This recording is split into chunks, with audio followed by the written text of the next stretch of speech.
Hey everybody, welcome to Trading Capital. It is May 11th here on this Hump Day Wednesday. Another down day in the markets. Clearly tremendous amounts of selling pressure on the back of the inflationary number coming in at around 8.3%, so it is 0.2% higher than the market expectations. I personally don't think it deserves the sell-off that it did and the volatility. However, the markets once again are one step closer to that inevitable bounce that I think they're going to get. You have some big cap tech names into some huge support levels. Some of them were just shy of those levels.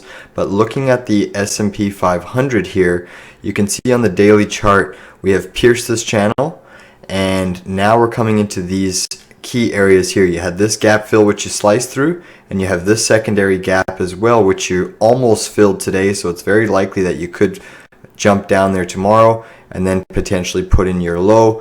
And one of the things I was realizing that when I was using these parallel channels, if you simply adjust the parallel channel to make it fit this pivot low to this pivot low and to this pivot high, and then you adjust the top line here, you can see that now you've hit three key levels here on the low range of this boundary, and it does favor that bounce. I still think you can get a week or two bounce to around this 415, 416 level, the center point on this channel. But nonetheless, this is why we've been accumulating slowly companies over time. We're down on a couple positions, but honestly, once the bear market bounce does occur, that's when you start to net these profits like you cannot believe. That being said, we added to Upstart today, we added to Netflix, we added to Carvana, we added to SoFi yesterday, we added to ST&E as well. Let's take a look at the Nasdaq. The Nasdaq is in the same boat. You got this parallel channel. You've now hit the bottom of this channel. There is a gap fill approaching very closely, as well as over here. But nonetheless, you've broken through this massive trend line of support, which will now be resistance. So once you get the bounce, I think retracing back to this trend line is definitely a very high probability. Flipping back to the spiders, I just want to flip to the weekly chart, and I want to show you this trend line here. So essentially, we have this pivot high here connecting with that pivot high, and look what you're into now. So you have this pivot high connecting to that pivot high, connecting to that closing wick, connecting to this little bit of chop before your big move up, and you're into that level to a T. So you have two dual factors of support. You just filled a key technical gap, and you do have a little bit of support approaching here. So again, the odds favor. We're still in the camp that the spiders are going to have that inevitable bounce, and the shorts you'll see a huge quick rally as the shorts cover. There are a lot of shorts on the market. The sentiment is very negative and bearish, and overall the put to call ratio, at least in favor for institutions, there's a large amount of shorts on this market. And as we get that short covering, that's when the markets should see that huge big initial surge to the upside. Let's take a look at SoFi. SoFi had some great relative strength today. If we simply look at SoFi here, SoFi we added yesterday to our positions on their good earnings report at 511. So far it held its gains. It was one of the few stocks that, or tech stocks, that was green on the day. It finished up 4.57%. We're slightly out of the money. Our average is 609, but seeing this type of relative strength is really impressive in a falling market, especially for a small cap tech company like this. But that being said, once the market does catch a bid, this one's going to be the one that most likely heads very quickly in terms of the bullish trend. Let's take a look at TDOC. TDOC, we're slightly out of the money still. You're still testing this double bottom zone.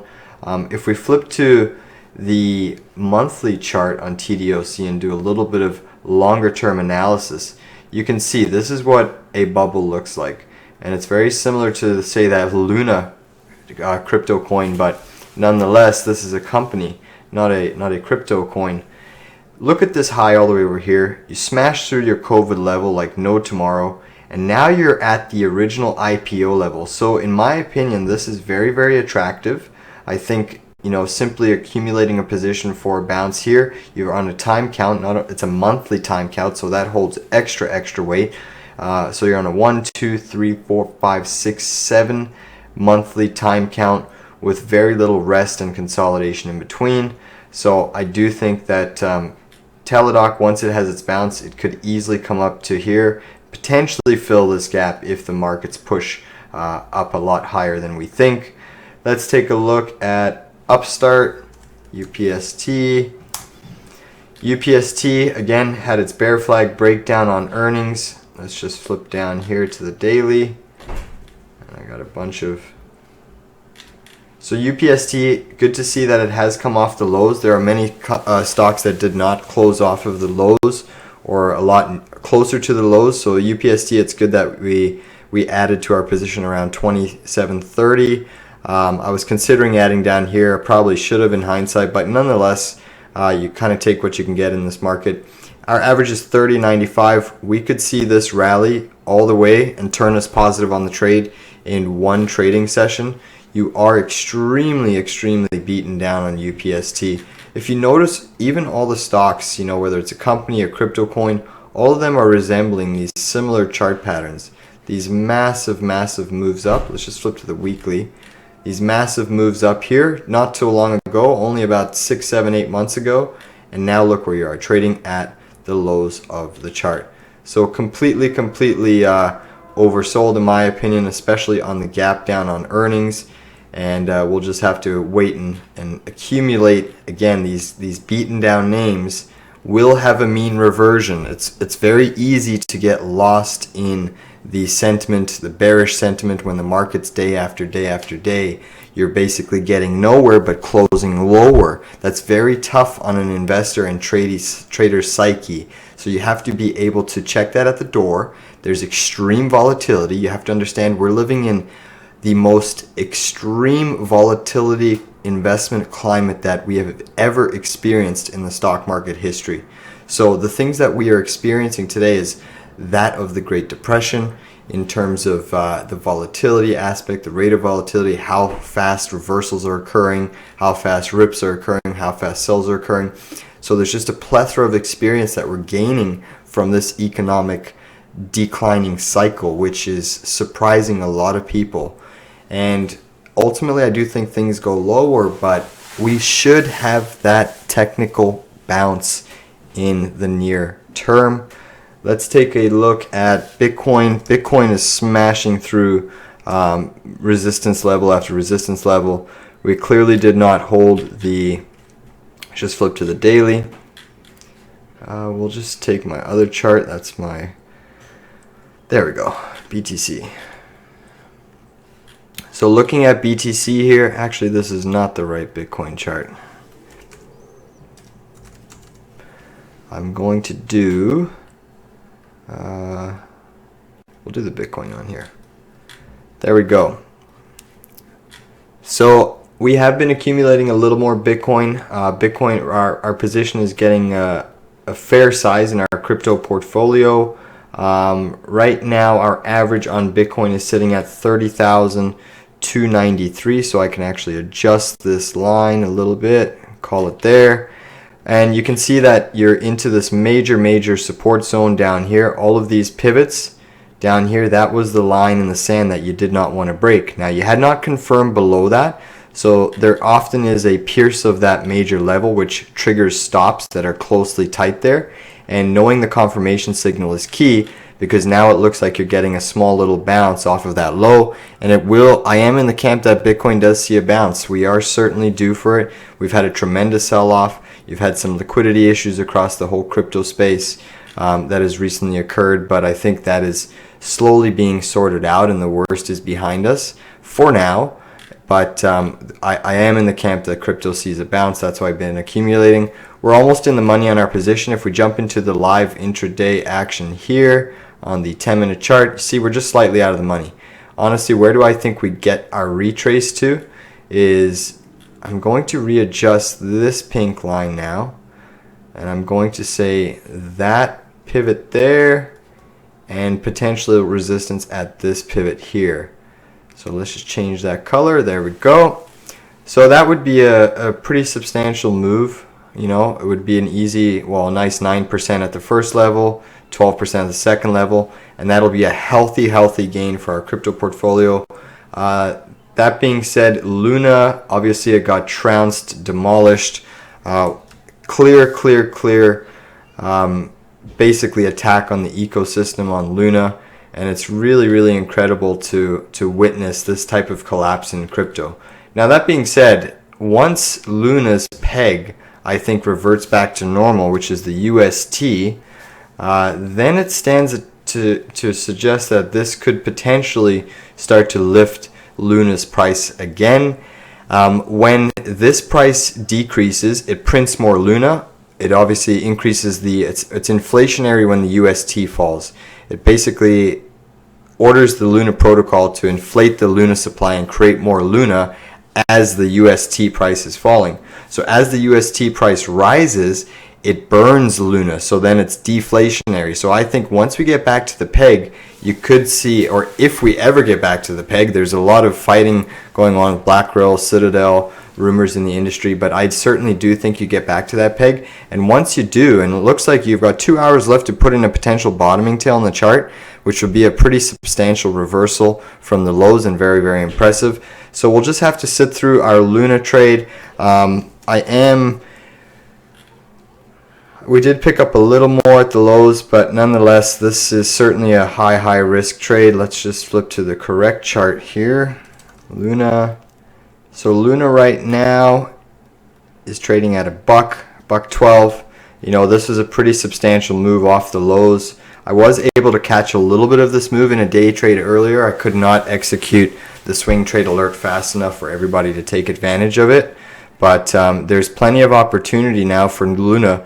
Now that you're at these lows, I mean, you're $1 away from this coin going under. And pretty much the risk to reward now is basically at the best levels Luna has seen in quite some time. I mean, you can go back to these 2 cents, 3 cents, 4 cents levels, but in reality, I do think Luna can see a potential bounce. As long as you hold this pivot low, you have a nice defined stop to trade against.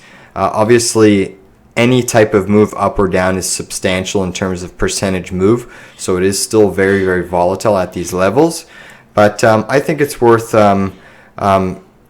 pretty much trying to day trade a little bit at here, making it up on your position if you did lose on Luna, if you sold out. But I'm gonna hold my swing trade on Luna for now, and we'll just have to hodl through it and see what transpires. I've been through, things with Ripple. I remember Ripple when they announced there's potential fraud and the SEC was investigating them. I remember Ripple collapsing like 75% in a couple days. Now Luna's obviously worse, but Luna, when you think about what happened, is it just will make this crypto a lot stronger in its protocol moving forward, because this was an attack by hedge funds and smarter money who saw an opening, a weakness of opportunity. They smelled blood in the water, an opportunity to make money at the expense of others, and they took it. And you can't be pissed at them because they are smart enough to see the opportunity to take money, basically from all the Luna holders out there, and really trying to test and compromise the whole Luna ecosystem. So if Luna recovers from this, which I think they will, it'll take some time. It's not going to happen overnight. But clearly now, with it being beaten down almost 98%, pretty much going almost to zero, you could see a huge big bounce if the markets catch that bid. Luna could catch this bid too. Now you have to keep in mind, Luna's now moved significantly down the crypto list. I don't even know where it ranks on the list right now, but it's a lot lower, so you have to account for that type of volatility move. A whale can move the price pretty much in any direction at any point in time moving forward. So this is kind of like an options play at this point in time, but we'll have to just wait and out, be patient, hodl through it. Full disclosure, I am in a day trade at basically 101. I'm going to see if I can make up a little bit more extra profit moving forward here, because a simple move from 1 to basically all the way up here 2 is 100%, and we saw this move all the way up here this morning occur, that was a huge move. So it's a very small position. I do have that defined stop loss trading out, and we'll just have to see what happens with the UST moving forward. But I am watching the UST closely. This is going to be pivotal to see where it closes. If it can close with the bottoming tail on the daily chart, that would be sublime, and that would be a really good indicator to say, okay, we're potentially breaking out now. And look, this is getting a push, so I think restoring the balance of the peg, or at least pretty close to it, will be the first step in terms of Luna having to make a turnaround in its price. And obviously you're going to see a big resistance coming up here on the intraday basis, but you are making that push, needless to say, in the right direction. Anything else in terms of that I think you should be aware of? Obviously natural gas has had a bounce. This is obviously coming on inflation, the gasoline drawdowns. However, I'm still in the camp you're putting in potentially this rounded right shoulder. I don't think you're going to go back to the all-time highs. We're just going to have to be patient on this trade, and when it does fall, I think now that you've hit this once, twice, you've had this double bottom off of support, you will pierce this level significantly on the next bout of selling. And one of the interesting things is that when you came all the way up here on natural gas, you pulled off. You found support pretty much on this 25-day moving average. And let me just make sure it is the 25-day moving average. And then the interesting thing is you had your second run up, made your new high, completely sold off in a matter of 2-3 days, and you've pierced the 25-day moving average. So it shows that the trend, even though it's higher, is getting weaker. So now it suggests that you won't make a new high. You'll likely roll over at some point, pierce this 25-day moving average, test the 50 at the very least. So let's just be patient with our KOLD. I still think it's going to pay us off. It is extremely volatile, so the portfolio swings are only going to increase in terms of volatility. We are in a volatile environment already, so just be prepared for wild swings. Looking at Disney reported earnings. It looks like they missed on earnings here. Ooh, ouch, that's not good. Let's just flip to the daily charts. So Disney closed at 105, but in the after hours 103. So a slight decline. That being said, we could see potentially more downside. On Disney for myself, I have a major technical gap fill zone here around the $86 mark. If for some reason we get to the COVID low, we will be buying there as well. But notice how on Disney you are into this minor support area. That's the low range of this parallel channel. You had this massive oversold condition going from basically 143 down to 103. So that's almost a 40% drop, a straight drop without any sort of bounce along the way. So you are into that support. You did fill a key technical gap here on the charts. So in terms of if the markets bounce, Disney should catch a bid, but we'll just have to wait a couple days to let the earnings fizzle out and really see how the price progresses. So just jumping into Luna again. So yeah, we are long Luna here for a day trade at 101. It is getting this little pop. It is coinciding with Bitcoin getting a small pop, as well as the UST trying to recapture key levels. So let's just wait and see. Look at Luna go. You're getting this massive pop. See, this asset moves so quickly. We're talking a few percent here and there as soon as it pops. So let's just see this. I'm going to pull up my trading chart and do some live trading here just to make sure that we bank some profits on Luna.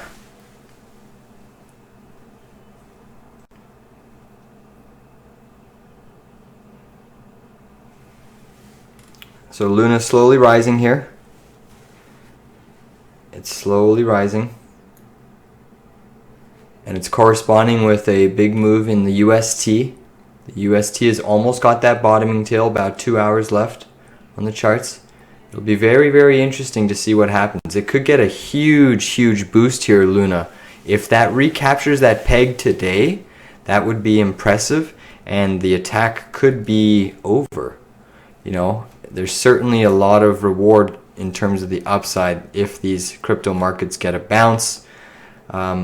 I'm looking to sell my Luna. I'm looking at the minimum for a double up. So probably around the $2 mark, I'll look to exit. And if this price starts to really start to move up, even if it's 30, 40, 50, 60% up, then I'm going to follow it and trail it with a tight stop loss so that we execute and bank profits. I'm only doing a very small amount. It's basically $700, so we'll have to see how that monitors. If it increases by 100%, I make 700. If it increases by 200%, you make a lot more. If it does 1,000%, I honestly do think once Luna settles, you could get a sharp move back up to this consolidation period. It's between the 13 to 18 range. That would be a tremendous move to the upside, especially if you were able to buy some Luna down here. Obviously, it's high risk. It's very, very high risk. But right now, I think the worst for Luna is over, specifically how impressive the peg is starting to rally back. Anyways, we'll provide more updates as we progress. Thank you all for being members and subscribers.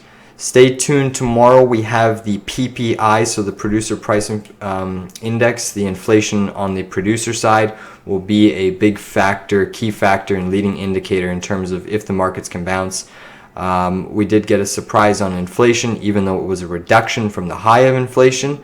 But that being said, if the PPI gives us any sort of positive numbers, then I think the markets can finally catch that rally mode that they're certainly due for. And what's interesting too is one of our stocks that we're in is SoFi. SoFi has a huge amount of short interest against it. Roughly, I believe 20% of the shares outstanding are from a short interest on it. So it's pretty crazy to sense that we could have a massive short squeeze in a lot of these names. Carvana has a decent amount, SoFi has a decent amount, and there are a couple other ones that I'll still have to look into and update you on. But the stocks that we're in have a huge short position on them, which often mean that once those shorts do start covering, you'll see the stock pop very, very quickly here. So right now we're up about 25% on our Luna day trade. Again, we got in around the 101, so we'll just have to keep monitoring this trade. Obviously, it can turn on us pretty quickly, but if we're patient enough, I think it could turn out to be a well-made move, buying at these lows, waiting for this massive consolidation to occur. And now it looks like you're trying to put in some larger volume candles to the upside, which could be positive for the price of Luna.